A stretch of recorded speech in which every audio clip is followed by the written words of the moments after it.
Shalom, selamat pagi Godly Family yang dikasihi oleh Tuhan.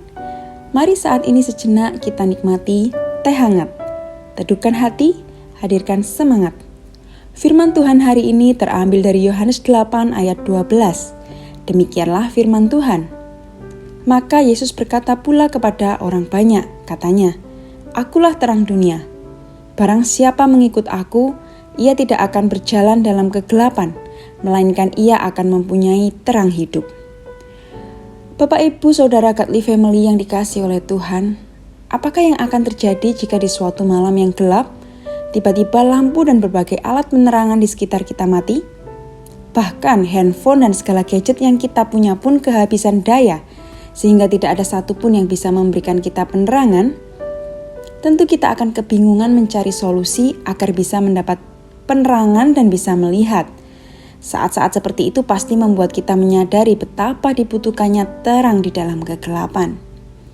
Demikian juga ayat firman Tuhan hari ini.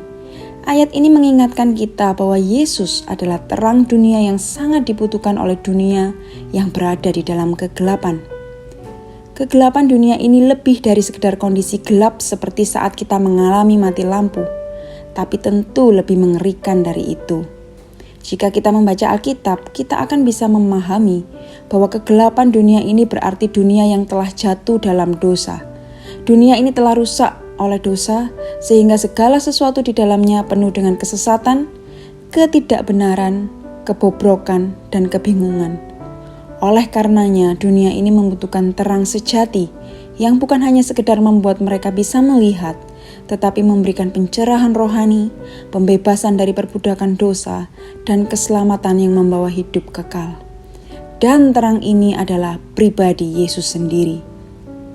Dalam ayat ini Tuhan Yesus ingin menegaskan identitas dirinya sebagai terang dunia, di mana Yesus bukan hanya menunjukkan jalan yang benar, tetapi juga memberikan pengharapan sejati bagi dunia yang tersesat dan kebingungan karena dosa.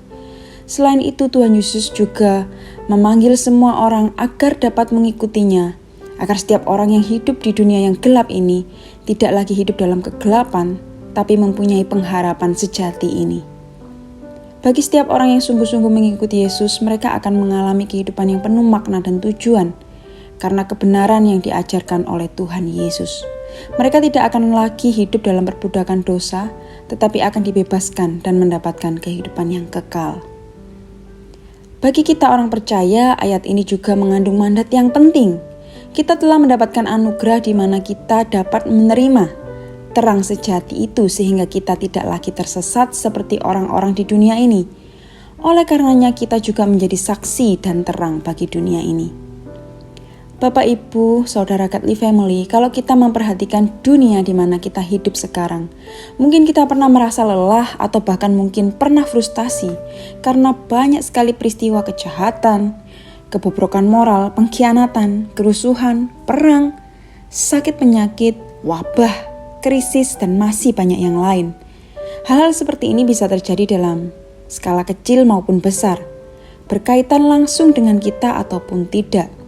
Bahkan ironinya, dampak dari dosa seperti kejahatan manusia bukan hanya terjadi di lingkungan orang-orang yang tidak mengenal Allah, di komunitas orang percaya pun terjadi.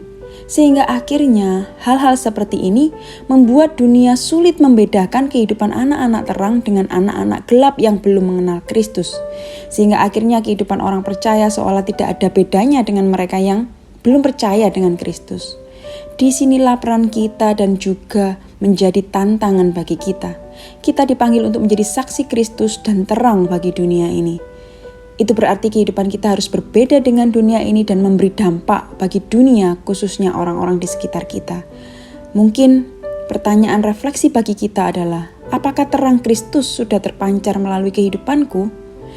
Dan apakah hidupku sudah menjadi berbeda dengan dunia ini sehingga bisa memberi dampak yang baik bagi orang-orang di sekitarku? Tentu pertanyaan-pertanyaan ini hanya bisa kita jawab sendiri. Dan kita perlu untuk mengevaluasi diri kita.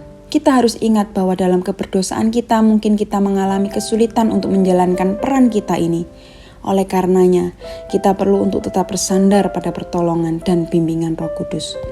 Mari kita berdoa. Terima kasih Tuhan buat firman-Mu yang mengingatkan kami bahwa dalam kegelapan dunia ini, kami telah mendapatkan kehidupan dan mendapatkan suatu kesempatan untuk bisa hidup di dalam kebenaran karena Sang Terang itu menunjukkan kebenaran kepada kami. Kami bersyukur buat anugerah-Mu yang besar itu ya Tuhan. Kami rindu Engkau pakai menjadi saksi-Mu dan memancarkan terang-Mu. Berikan kami kepekaan akan bimbingan dan tuntunan-Mu ya Tuhan, sehingga kami dapat hidup dalam kebenaran-Mu dan dapat memancarkan terang Kristus. Biarkanlah kami hari demi hari boleh makin bertumbuh dan makin dewasa secara rohani, bahkan lebih dekat kepadamu. Kami serahkan kehidupan kami sepenuhnya kepada Sang Pemilik hidup kami, yaitu Engkau ya Tuhan. Kami percaya bahwa Engkau akan menyertai, memberkati, dan selalu melindungi kami. Di dalam nama Tuhan Yesus kami telah berdoa. Amin.